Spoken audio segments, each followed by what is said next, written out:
Hi everybody, I have an update on Adam-ondi-Ahman. As you know, I've been trying to find all the markers there. The highest number I had found was number 26, and so I assume there must be at least 1 through 26, maybe there are more. And so I've been going down all the trails, and I went up there recently and got a really good update as to where these other markers were. So you have to go over to Tower Hill. There's basically two places you can go to when you go through the entrance. You can either go to the left and go to the valley overlook, or go to the right, which takes you all the way over here. You pass the Spring Hill Summit, and then you park over here at Tower Hill, and then you walk down the trail, and you start seeing markers. The first one that you see is this one right here, marker number 4 for Lyman White's second cabin. And then you go down past Preacher's Rock, come up this way, and then actually one of the first ones that you come across is number 26, Lyman White's barn. There's this trail right here that takes you to number 5, 6, and 7. And then the rest of them, you have to go even further, like up to Spring Hill over here. That's where most of them are. And then there's another road that goes to a place that I guess is kind of called River Bottom, the River Bottom area. And you eventually get to White's Ferry, which is right over here. And the missionaries recently cleared this area so that you can see Grand River. This is the only place I've seen Grand River from, but this is a recent thing. So go check out White's Ferry. Okay, so these are the ones that I had discovered, but I had some missing numbers. And so recently, my wife and I went to Adam-ondi-Ahman, and we took some of the places, or we took some of the trails that I hadn't been down before. Specifically, there's one right here as you're by the temple site in marker number 11. You have this, what I thought was a trail, because it looks similar to this one right here that they make for you so you know where to go. And I walked all the way over here to about this point, only to realize that, actually maybe, no, yeah, it was probably about right here, only to realize that this was not a trail. It was just, like a place that trucks, I guess, go as they go over here to this gate on the main road, but there's nothing over here. And so after walking that way, my wife and I came over here to number 20, where you have the survey marker. And thankfully, there was a missionary couple that came over here in a Polaris, and they had somebody else with them, like a mother and a son. They were giving them a tour, and we got to listen to them as they talked about this marker. And I saw that the missionary had a map, and I asked if I could take a look at it. I wasn't able to take a picture. They don't give it out, but I looked at the map, and I found out the mystery as to the other markers that I was missing. So if you go to my spreadsheet called Church Sites Directory, and by the way, the link for this map and the link for this spreadsheet is in the description box of each video. So I have numbers 1 through 26 on here. And if you look at column G, this will tell you what you can expect to find at these different locations. And it turns out, after looking at that map that the missionary had, there is no marker for number, well, at least there's not a marker like the other ones for number 1. It's just a cement block, and we'll talk about that in a minute. Number 2, number 3, number 8, number 13, numbers 21 and 22 do not have markers, but it was on their map. So I'm not sure why they haven't done markers for those, but let me just kind of show you what there is. And I actually have information about these first 3 that I'm going to read. I did some research, and I have quotes that kind of tell you where these are at, and some really interesting stuff about this. So we have number 1, Adam's Altar of Prayer. There is a cement block. Let's go back over to Tower Hill. Okay, so they have a sign that's right off the path, but then if you go just walk a little bit, you can see it from the sign. There's this kind of like the high point of the bluff, or yeah, just kind of like the peak of Tower Hill, I guess you could say. They have, oh wait, it's not going to let me do it. Okay, I'll just have to get rid of that. Let me click on this. You have this cement block right here. This is actually marker number 1. And this is the site of Adam's altar of prayer. Okay, this is marker number 1. Okay, markers number 2 and number 3. Number 2, and I get this information here, these names for the markers, they're not only on the signs for those that have signs, but if you look in the book Sacred Places, Missouri, Lamar C. Barrett has all these places numbered, and this is the numbering system that they used. I made a mistake and thought that the numbering system was off compared to his book, but no, it's actually the same. I just made a simple mistake. So looking at his book, you have marker number 2, which is John D. Lee cabin site / Adam's last blessing on his posterity. So that's kind of an important site, right? Where Adam held that first grand meeting of Adam-ondi-Ahman. We know where that site is, and it's where John D. Lee had his cabin. Let's first read about this in the scriptures. This is Doctrine and Covenants 107, verses 53 to 57.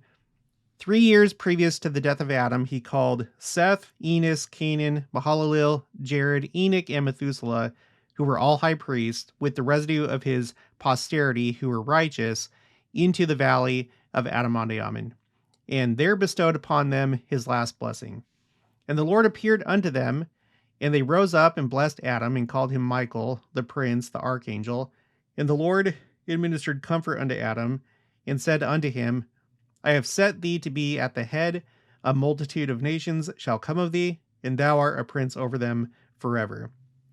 And Adam stood up in the midst of the congregation, and notwithstanding he was bowed down with age, being full of the Holy Ghost, predicted whatsoever should befall his posterity unto the latest generation.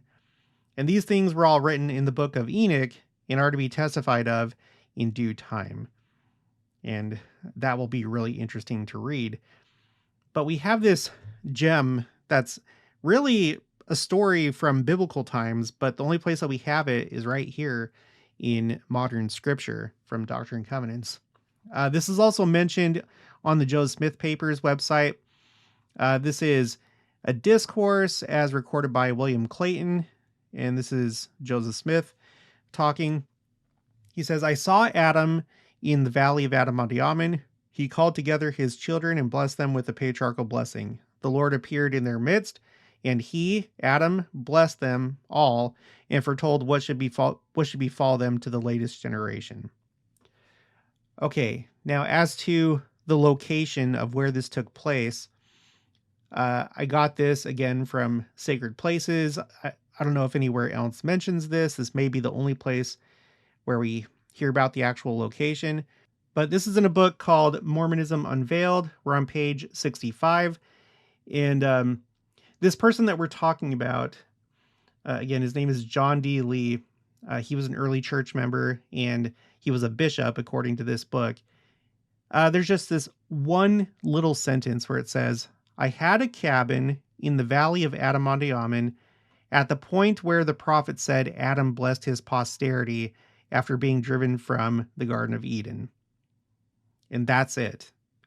So this was included in Sacred Places, and it seems like this is taken as authoritative.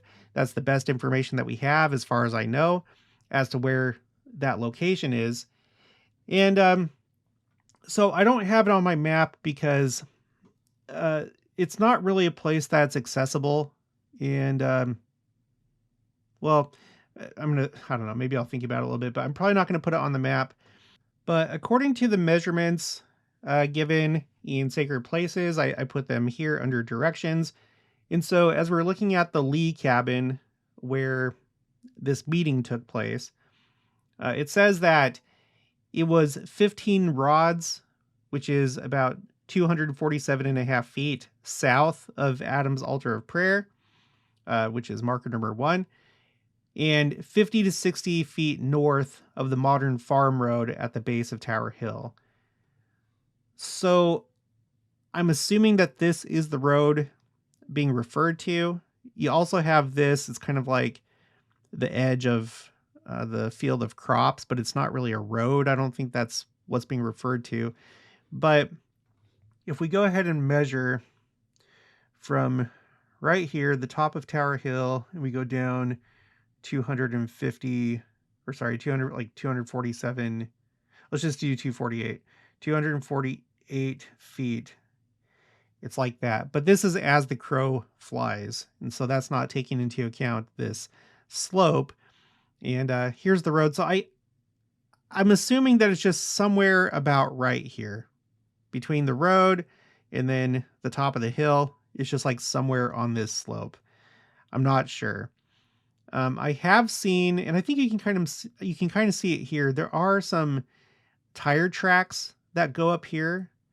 Um, and if I remember right, I think there's a sign saying not to go up there. Um, and if you did, there's nothing to see. But I think it's basically like right about here. I'm not sure, but it's not marked. And then it said, let's see. And then for the Chapman cabin, that's 660 feet south of Adam's altar of prayer. So that would be even further this way, just like, I don't know, around this area right here. Okay, so that's what I have for that. We do have an account from Chapman. So Chapman Duncan, he was an early church member, and he talked about this. He talked about this here. This is in the church history catalog. This is Chapman Duncan reminiscences about experiences in Missouri, undated. And we're going to start right here. This is page 39. 39 according to the like if you put a number in this search field, that's the page number that we're talking about. Okay. By this time, Joseph the prophet had come out to Adam-ondi-Ahman, Davies County. Yeah, this is misspelled, but that's okay. After the shooting, he made a very mild speech. I think the next day he said to those present, Hiram Smith, Bishop Vincent Knight, myself, and 2 or 3 others, get me a spade and I will show you the altar that Adam offered sacrifice on. I believe this was the only time Joseph was in Diamond. He went about 40 rods north of my house and placed the shovel with care and placed his foot on it. Then he took out the shovel full of dirt. It bared the stone and the side of the upper edge nearly a foot deep. The dirt was 2 inches deep on the stone, I reckon. About 4 feet or more were disclosed. He did not dig to the bottom of the wall. Three layers of good masonry were well put up. 3 layers of good masonry well put up were unearthed. The stone looked like dressed stone, nice joints, 10 inches thick, 18 inches or more long. He came back down the slope, perhaps 15 rods. On the level, the prophet stopped and remarked, "This place where we stood is the place where Adam gathered his posterity and blessed them," and predicted what should come to pass to latest generations. And so that's it. So I'm going to go ahead and keep adding these stories and accounts and, where applicable, scriptures as I find them, so that I can remember this for future videos and so that you can use this as a resource. This is the best way that I know how to do it. But again, use a laptop or a desktop and then just double click on the cell that you're interested in. Okay. Okay, so that is what's going on with markers, or I guess I should say locations 1, 2, and 3. Number 1 does have a marker, but it's just not a marker like the other markers. There's no inscription, there's no number, it's just a cement block. No markers for locations 2 and 3. Number 8, what I saw, or well, no, this is from the book. It says 6 cabin sites on Main Street. Again, I wasn't able to take a picture of the map that the missionary showed me, and I think it describes the location in the book, but I'm probably not going to mark that either. But number 8, 6 cabin sites on Main Street. Number 13 is 3 cabin sites, the Grove Creek site, North Ridge site, and Cliff Edge site. And then you have these 2 locations, number 21 and 22. 21 is the center building site, and 22 is 5 cabin sites, and then you can see the names there. So at this point, my map of Adam-ondi-Ahman is almost complete. So aside from the markers, there are also 3 special stones or rocks or boulders. I already have one of them marked. It's Preacher's Rock, but there are 2 others, but I'm going to have to do a follow-up video for those. I'm going to show you where they're at, video them, and then see if I can track down the stories behind them. But that's another thing that I learned about when we were talking to the missionary over here at Marker 20. He pointed out something really, really interesting about this location. So I'm going to include that in a future video. As always, if you are going to go see these sites, I would recommend doing it when it's cool. I've made the mistake this summer of going when it was hot, specifically on the 4th of July. That almost killed me. So if you do go when it's hot, you'll want to make sure to take water and be hydrated beforehand. It may be a little bit difficult to reach Spring Hill in these other places with children, but especially like small children. So you'll have to be mindful of that. And then it's probably difficult for the elderly. Maybe not so much if you follow this trail down here and then go to White's Ferry, because it's all pretty level. But going up to Spring Hill, it may be a little bit difficult if you're elderly. So that's what I got. That's the update. I'm glad to finally have that mystery put to rest, so I don't have to keep wandering all over the place to try and find those missing markers. There are locations, it's just they don't have markers there. But anyway, that's going to be for this one. I'll talk to you guys later.